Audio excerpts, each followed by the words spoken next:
what's going on, y'all? T-Bob here. And Jake as well. And you're about to watch a little OTB LSU. We're going to give you all the latest, greatest between LSU football, baseball, women's basketball, softball, and everything in between.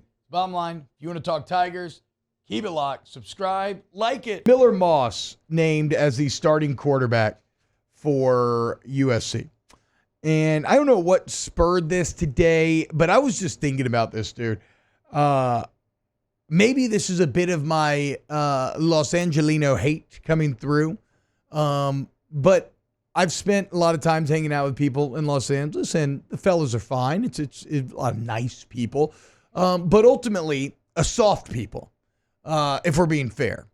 And I like you, if you are this LSU defense, Jake, you cannot come out here in Las Vegas in front of the entire country and let Miller Moss and this version of USC push you around. Oh, no. Pete Carroll ain't coming through that door, okay? These aren't the killers that Carroll had out of South California back in, back in the early 2000s, okay? These are the TikTok Gen Zers that you love to hate on so much if you're listening to this show. These are the new generation soft boys from the West Coast who just want to talk about their feelings and go surfing all day. And it's Miller freaking Moss. And this is LSU, or at least it's supposed to be, right? The house that Glenn Dorsey and Ricky Jean and Ollie Highsmith and all these other legends built. The anger of DBU, of Tyrann Mathieu, of Patrick Peterson. Like, I want this LSU defense to play freaking mean. And I've been hearing rumors, guys. Because you got bullied in the last 4 openers. Bullied.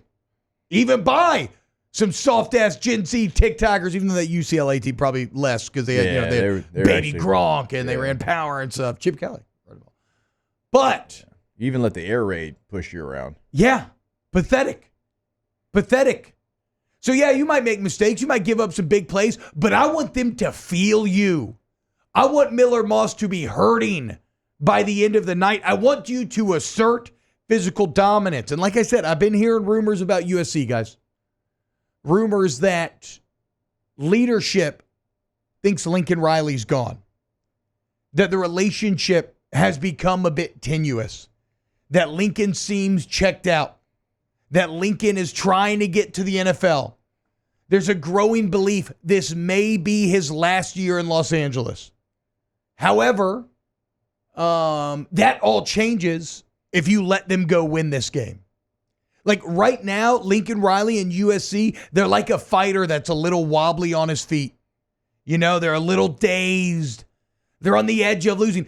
Do not let them steal a haymaker and refine themselves and regain confidence. Finish them. You really, I truly believe you have that opportunity in Vegas in a couple of weeks. So one of the main things I'm looking for, get the hell out of here, depth chart stats, stop percentage. That stuff matters. But what I really want to see, I want to see some physical meanness. I want to see anger. I want to see you push them around and not be pushed around. And I want you to keep hitting them until they beg you to stop. And then I want you to hit them again. Okay? That's what I freaking want. I want blood in those Las Vegas sands. Lincoln Riley. That's where my head's at this morning. Okay. I have all the confidence in the world that what you're talking about is going to get done with LSU's offensive line against their defensive line. And their defensive line has got some names that every SEC fan is going to remember.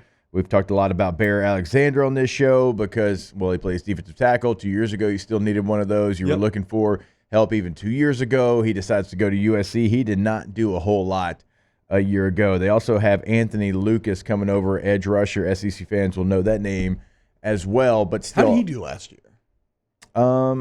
Because we talked about him all offseason, but I don't remember hearing about him too much during the year. Came over from A&M, right? Yes, they weren't the eye-popping stats. No, and Bear didn't either. Bear didn't either. We hyped him up. I hyped him up all offseason. We broke it down, way back in the offseason, what his stats actually were. But you have the advantage there. It's going to be on the other side of the football because, again, like you've been pushed around by the air raid of Mike Leach in 2020.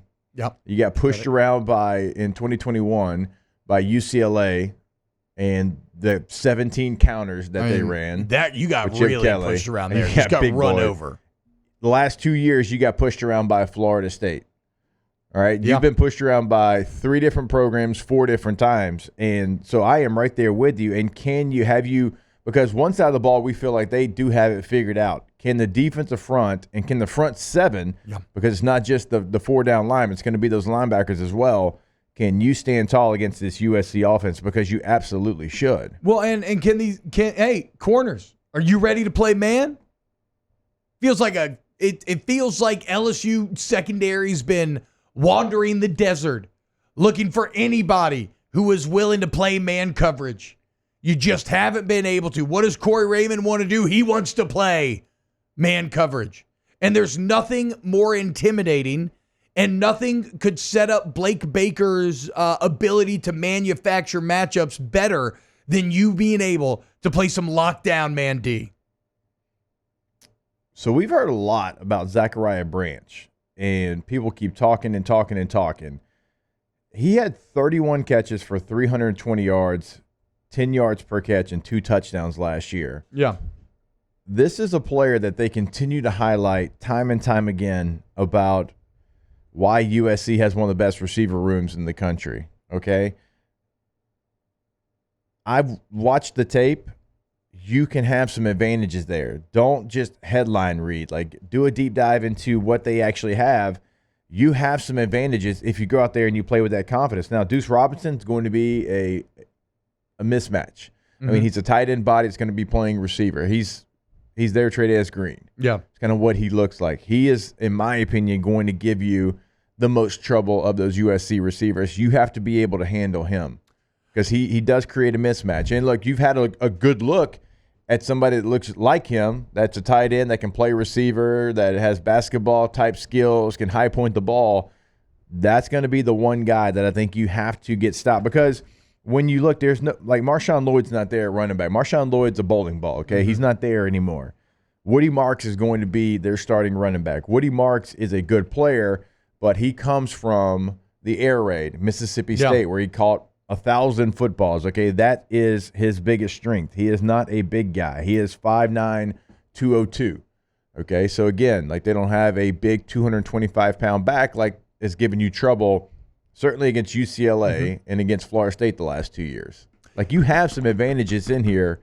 You have to go do the things T-Bop's talking about. To your point, Jake, even with Miller Moss's 372-yard performance last bowl game, Zachariah Branch only 2 catches for 9.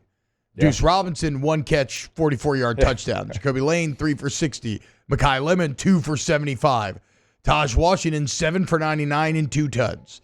Jacoby Lane, 2 touchdowns as well, and that 3 for 60. That is one thing I'll give Miller Moss.